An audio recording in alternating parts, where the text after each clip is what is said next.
अस्सलाम वालेकुम, आप देख रहे हैं PA न्यूज HD और मैं हूं आपके होस्ट सादिया बतूल।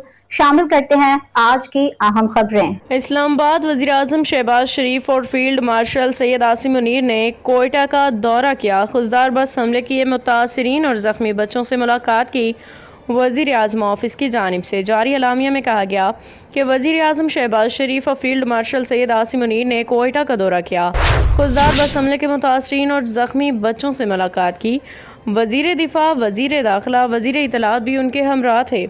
वज़ीर आला बलूचिस्तान और कोर कमांडर कोयटा ने वफ़द को बहिमाना हमले से मुतालिक ब्रीफिंग दी। वज़ीर आज़म वफाकी वज़रा फील्ड मार्शल सैयद आसिम मुनीर ने मासूम जानों के ज़िया पे अफसोस का इज़हार किया। वज़ीर आज़म शहबाज शरीफ फील्ड मार्शल सैयद आसिम मुनीर ने कहा कि दहशत गर्दी के खिलाफ इस जंग को मंतकी और फैसले कुन अंजाम तक पहुँचाया जाएगा। वज़ीर आज़म आला सिविल अस्करी क़यादत का कहना था कि पूरी कौम अपने मुसल्लह अफ़वाज, कानून नाफिज करने वाले इदारों के साथ कंधे से कंधा मिला के खड़ी है। कौम दहशत गर्दी के खात्मे और पाकिस्तान की खुद मुख्तारी और सलामती के तहफ़्फ़ुज़ के लिए पुरअज़्म है। न्यूज स्टूडियो से अब तक के लिए इतना ही। मज़ीद खबरों और अपडेट्स के लिए देखते रहिए PA न्यूज HD।